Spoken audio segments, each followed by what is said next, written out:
Here in the last question of math sample paper, it says that boy is standing on the top of lighthouse. P and Q are boats that are approaching the lighthouse, and he finds that angle of depression from boat P is 45 degree and boat Q is 30 degree. अब उसे ये भी पता है कि height कितनी है light house की 100 मीटर है. Now they are saying major angle APD. What is this? APD. अब यहाँ पे अगर आप ध्यान से नोटिस करो तो Z इज फॉर्मिंग और Z बन रहा है, तो इसका मतलब क्या है? एंगल APD हमारा किसके इक्वल होगा? ऑब्वियसली 45 के equal. By which method? It would be by alternate interior angle. Alternate interior angle से आपका ये वाला एंगल और ये वाला एंगल बिल्कुल क्या हो जाएगा? इक्वल हो जाएगा 45 के. Now moving to the second part of it. Now the second part here says we have YAQ as 30 degree and they are saying AQD is also 30 degree. तो वो कह रहे हैं कि AQD 30 डिग्री क्यों होगा?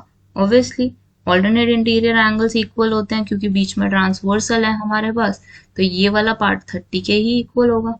रीजन क्या है? As XY is parallel to PQ and AQ is a transversal है ना बीच में AQ, और so we can say that YAQ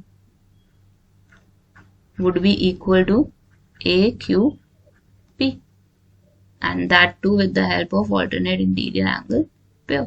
अब थर्ड देख लेते हैं ऐसे. In the third part we have to find the length of PD. हमें क्या फाइंड आउट करना है? PD. सबसे पहले हमें ये पता है कि ये वाला एंगल 45 है, तो इस ट्राइंगल में हम सबसे पहले क्या लगाएंगे? ट्रिको लगाएंगे. कैसे लगाओगे? कौन सी वाली लगाओगे? क्योंकि आपको परपेंडिकुलर तो पता है, बेस निकालना है, तो आपका tan 45 किसके इक्विवेलेंट होगा? परपेंडिकुलर ओवर बेस के. और वी नो tan 45 1 होता है, तो PD की वैल्यू आपकी कितनी आ गई? 100 मीटर. ठीक है, दिस इज डन. अब सेकेंडली हमें क्या फाइंड आउट करना है? DQ फाइंड आउट करना है, तो DQ की मेजरमेंट निकाल लेंगे हम यहाँ से.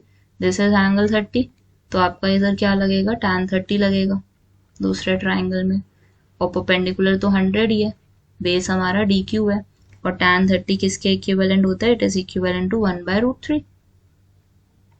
तो हमारी DQ की वैल्यू कितनी आ गई?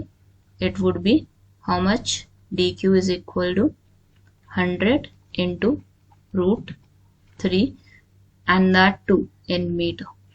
ठीक है, that too in metre. First वाला 100 आ गया और दूसरा वाला हमारा 100√3 मीटर आ गया.